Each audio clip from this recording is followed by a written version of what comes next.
ನಾವೆಲ್ಲರೂ ಹೆಮ್ಮೆಯಿಂದ ಇವತ್ತು ಸುಭಿಕ್ಷವಾಗಿ ಶಾಂತಿಯುತವಾಗಿ ಒಳ್ಳೆಯ ವ್ಯಾಪಾರ ಉದ್ಯೋಗವನ್ನು ಮತ್ತು ಜೀವನ ಮಾಡ್ತಾ ಇದ್ದೀವಿ.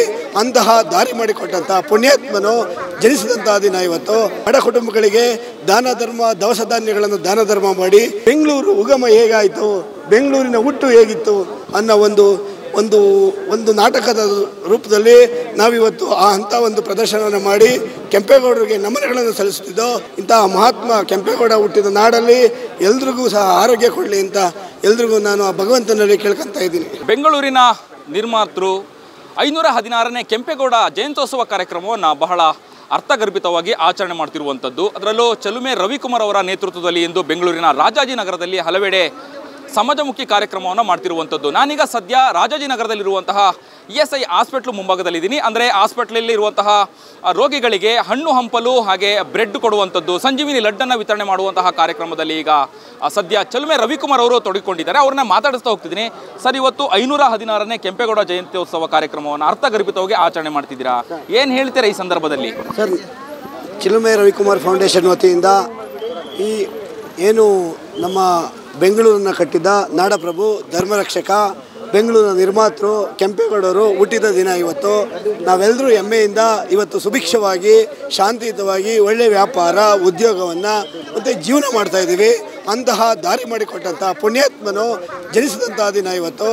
ಆ ಒಂದು ದಿನದ ಅಂಗವಾಗಿ ನಾವು ಈಗಾಗಲೇ ನಮ್ಮ ಮಾನ್ಯ ಹಿರಿಯ ಕೆಂಪೇಗೌಡರು ಕೆಂಪಾಪುರದಲ್ಲಿ ಅವರ ಸಮಾಧಿ ಬಳಿ ಹೋಗಿ ಸ್ವಚ್ಛತಾ ಆಂದೋಲನ ಕಾರ್ಯಕ್ರಮ ಮಾಡಿ ಅಲ್ಲಿಂದ ಬಂದು ಇಂದು ಬೆಳಗ್ಗೆ ನಾವು ಕೆಂಪೇಗೌಡರು ಏನು ಬೆಂಗಳೂರು ನಿರ್ಮಾಣ ಮಾಡೋದು ಅಡಿಗಲ್ಲು ಹಾಕಿದ್ದಂಥ 1538ರಲ್ಲಿ ಬೆಂಗಳೂರಿನೆಲ್ಲ ದೊಡ್ಡಪೇಟೆ ಸರ್ಕಲಲ್ಲಿ ಬುನಾದಿ ಅಡಿಗಲ್ಲನ್ನು ಹಾಕ್ತಾರೆ.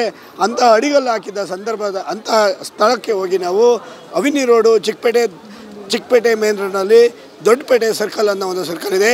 ಅಲ್ಲಿ ಕೆಂಪೇಗೌಡರು 1537ರಲ್ಲಿ ಅಡಿಗಲ್ಲನ್ನು ಹಾಕ್ತಾರೆ.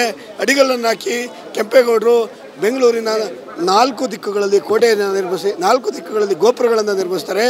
ಆ ಒಂದು ಗೋಪುರವನ್ನು ನಿರ್ಮಿಸುವಂಥ ಒಂದು ದೃಶ್ಯವನ್ನು ನಾವು ಬೆಳಗ್ಗೆಯಿಂದ ಈಗಾಗಲೇ ಅದನ್ನು ವಿವರಣೆ ಮಾಡಿ ಅದನ್ನು ರೀಕ್ರಿಯೇಷನ್ಸ್ ಅಂತರ ಮಾಡಿ ಅಲ್ಲಿ ಎತ್ತುಗಳನ್ನು ಕರ್ಕೊಂಬಂದು ಕಲಾ ತಂಡಗಳು ಬಂದಿದ್ದು. ಮತ್ತು ಅಲ್ಲಿ ಅವರ ಕೆಂಪೇಗೌಡವರ ಆರಾಧ್ಯ ದೈವವಾದ ಕಾಲಭೈರವ ಮತ್ತು ಕೊರಟಗೆರೆ ಚಿಕ್ಕ ಕೆಂಪಮ್ಮ ದೇವಿಯನ್ನು ಪೂಜೆ ಮಾಡಿ ಆ ಪೂಜಾ ಕೈಂಕರ್ಯಗಳನ್ನು ಕೈಗೊಂಡು ನಮ್ಮ ಏನು ಆಧುನಿಕ ಕೆಂಪೇಗೌಡರನ್ನ ಒಬ್ಬ ಮಾದರಿ ಕೆಂಪೇಗೌಡರಾಗಿ ನಮ್ಮ ಕೊಡಗಿನ ಗಿರೀಶ್ ಮಲ್ಲಪ್ಪ ಅವರು ಕೆಂಪೇಗೌಡರ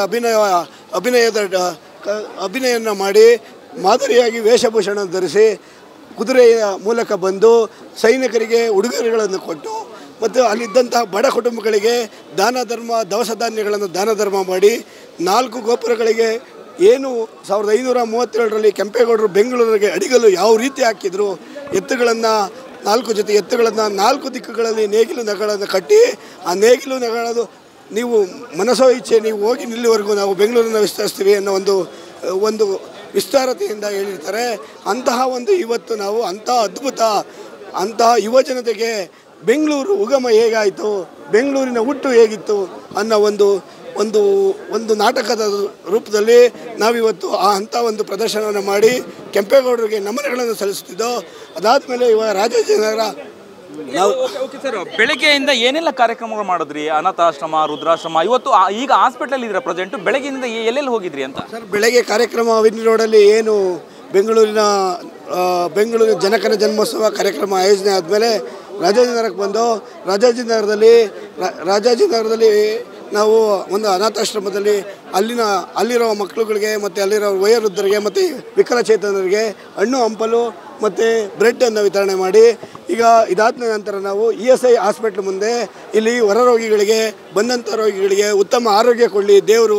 ಇಂತಹ ಪುಣ್ಯಾತ್ಮ ಹುಟ್ಟಿದ ದಿವಸ ಬೆಂಗಳೂರು ಕಟ್ಟಿದ್ದಂಥ ಒಬ್ಬ ಪುಣ್ಯಾತ್ಮ ಹುಟ್ಟಿದ ದಿವಸ ಎಲ್ರಿಗೂ ಒಳ್ಳೆಯದಾಗಲಿ ಆರೋಗ್ಯ ಕೊಡಲಿ ಅಂತ ಕೇಳ್ಕೊಂಡು ಅವ್ರಿಗೆ ಹಣ್ಣು ಹಂಪಲು ಮತ್ತು ಬ್ರೆಡ್ಗಳನ್ನು ಹಾಗೂ ಮತ್ತು ಸಂಜೀವಿನಿ ಲಡ್ಡು ಅಂತ ಒಂದು ಲಡ್ಡನ್ನು ಸಹ ದೇಸಿ ತುಪ್ಪ ಹಾಗೂ ಅದರಲ್ಲಿ ಅಶ್ವಗಂಧ ಅಕ್ಷಯ ಬೀಜಗಳಿದ್ದ ಹೃದಯ ಸ್ಪರ್ಶಕ ಸಂಜೀವಿನಿ ಲಡ್ಡು ಅಂತ ಮಾಡಿ ಆ ಲಡ್ಡನ್ನು ಸಹ ವಿತರಣೆ ಮಾಡ್ತಾಯಿದ್ದೀವಿ.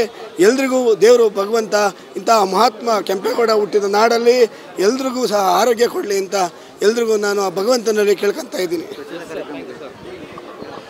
ಅಂದರೆ ಕೆಂಪೇಗೌಡರು ಅಂತ ಹೇಳಿದರೆ ಬರೀ ಬೆಂಗಳೂರನ್ನು ಕಟ್ಟುವಂಥದ್ದು ಮಾತ್ರ ಅಲ್ಲ, ದಾನ ಧರ್ಮಕ್ಕೂ ಕೂಡ ಹೆಸರುವಾಸಿಯಾಗಿರುವಂಥದ್ದು. ಅವರ ನಿದರ್ಶನದಲ್ಲಿ ಇವತ್ತು ಮಹತ್ತರವಾದಂತಹ ಕಾರ್ಯಕ್ರಮವನ್ನು ಮಾಡ್ತಾ ಇದ್ದೀನಿ ಅನ್ನುವಂತಹ ಮಾತನ್ನು ಚಲುವೆ ರವಿಕುಮಾರ್ ಅವರು ಹೇಳ್ತಾ ಇದ್ರು. ಸರ್, ಚಲುಮೆ ರವಿಕುಮಾರ್ ಫೌಂಡೇಶನ್ ಈ ರೀತಿ ಮಹತ್ತರ ಕಾರ್ಯಕ್ರಮ ಎಷ್ಟು ವರ್ಷಗಳಿಂದ ಆಗ್ತಾ ಇರುವಂಥದ್ದು ಈ ಕಾರ್ಯಕ್ರಮ ಅಂತ? ಚಿಲುಮೆ ಅನ್ನೋ ಒಂದು ಸಂಸ್ಥೆ 2013ರಿಂದಲೂ ಸಹ ಇತ್ತು. ಕೋವಿಡ್ನಂಥ ಸಮಯದಲ್ಲಿ ಸುಮಾರು ಸಾವಿರಾರು ಕುಟುಂಬಗಳಿಗೆ ಕೋವಿಡ್ ಕಿಟ್ಟು, ಫುಡ್ ಕಿಟ್ಗಳನ್ನು ವಿತರಣೆ ಮಾಡಿದ್ದೀವಿ, ಬೀದಿ ನಾಟಕಗಳನ್ನು ಮಾಡಿದ್ದೀವಿ, ಹೆಲ್ತ್ ಅವೇರ್ನೆಸ್ ಕ್ಯಾಂಪ್ಗಳನ್ನು ಮಾಡಿದ್ದೀವಿ. ಪ್ರತಿ ವರ್ಷ ಈ ಥರ ಕಾರ್ಯಕ್ರಮಗಳನ್ನು ಮಾಡ್ಕೊತ ಬರ್ತೀವಿ. ಈ ವರ್ಷ ಅದರಲ್ಲೂ ಸ್ಪೆಷಲ್ಲಾಗಿ ಕೆಂಪೇಗೌಡರ ಬೆಂಗಳೂರಿನ ಜನಕರ ಜನ್ಮೋತ್ಸವ ಕಾರ್ಯಕ್ರಮ 516 ಚಿಕ್ಕಪೇಟೆ ಸರ್ಕಲ್ನಲ್ಲಿ, ದೊಡ್ಡಪೇಟೆ ಸರ್ಕಲ್ ಅನ್ನೋ ವೃತ್ತದಲ್ಲಿ ಕೆಂಪೇಗೌಡರು ಎಲ್ಲಿ ನಿರ್ಮಾಣ ಮಾಡಿದರೋ ಅಲ್ಲಿ ವಿಶೇಷವಾಗಿ ಮಾಡಿದ್ದೀವಿ. ಇದನ್ನು ನಮ್ಮ ಸಂಸ್ಥೆ ಇನ್ನು ಮುಂದಕ್ಕೆ ಚಿಲುಮೆ ರವಿಕುಮಾರ್ ಫೌಂಡೇಶನ್ನು ಪ್ರತಿ ವರ್ಷವೂ ಸಹ ಆಚರಣೆ ಮಾಡ್ತದೆ. ಇದೇ ರೀತಿ ಸಂಸ್ಥೆ ಇರೋವರೆಗೂ ಆಚರಣೆ ಮಾಡ್ತದೆ ಅಂತ ಈ ಮೂಲಕ ಎಲ್ರಿಗೂ ಸಹ ನಾವು ತಿಳಿಸ್ಕೊತಾ ಇದ್ದೀವಿ.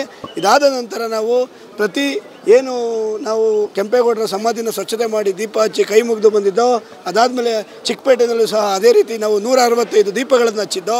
ದೀಪಗಳನ್ನು ಹಚ್ಚಿ ಎಲ್ರಿಗೂ ಒಳ್ಳೆಯದಾಗಲಿ ಅಂತ ಕೆಂಪೇಗೌಡರ ಸಮ್ಮುಖದಲ್ಲಿ ಕೇಳ್ಕೊಂಡು, ತದನಂತರ ಅಲ್ಲಿ ಒಂದು ದೀಪವನ್ನು ತಗೊಂಡು ನಾವು ಇವತ್ತಿನ ಸಂಜೆ ಕೆಂಪಾಪುರದ ಕೆಂಪೇಗೌಡರ ಸಮಾಧಿಗೆ ಹೋಗಿ ಆ ಸಮಾಧಿಯ ಮುಂದೆ ತಿರ್ಗಾ ರಾತ್ರಿ ದೀಪವನ್ನು ಹಚ್ಚಿ ಎಲ್ರಿಗೂ ಸಹ ಜನತೆಗೆಲ್ರಿಗೂ ಒಳ್ಳೆಯದಾಗಲಿ, ಕೆಂಪೇಗೌಡರ ಆತ್ಮಕ್ಕೆ ಶಾಂತಿ ಸಿಗಲಿ ಅಂತ ಕೇಳ್ಕೊಂಡು ನಾಡಿನ ಎಲ್ಲ ಜನತೆಗೂ ಆರೋಗ್ಯ, ಐಶ್ವರ್ಯ, ಅಂತಸ್ತು ಎಲ್ಲನೂ ಕರುಣಿಸಲಿ, ಆ ಕೆಂಪೇಗೌಡರ ಆಶೀರ್ವಾದ ಎಲ್ಲರ ಮೇಲೂ ಇರಲಿ ಅಂತ ಕೇಳ್ಕೊಂಡು ಮುಂದಿನ ಯುವ ಪೀಳಿಗೆಗೆ ಕೆಂಪೇಗೌಡರ ಅಂತಹ ಆದರ್ಶ ವ್ಯಕ್ತಿ ಎಲ್ಲ ಪ್ರತಿ ಮನೆಗಳಲ್ಲೂ ಹುಟ್ಟಲಿ, ಪ್ರತಿ ಮನೆಗಳಲ್ಲಿ ಬೆಳಕಾಗಿ ಬೆಳಗಲಿ ಅಂತ ನಾವು ಆಶಿಸ್ತೀವಿ. ಲೋಕ ಕಲ್ಯಾಣವಾಗಿ ಪ್ರತಿಯೊಬ್ಬರು ಸಹ ಒಳ್ಳೆಯದಾಗಲಿ ಅಂತ ಕೇಳ್ಕೊತೀವಿ.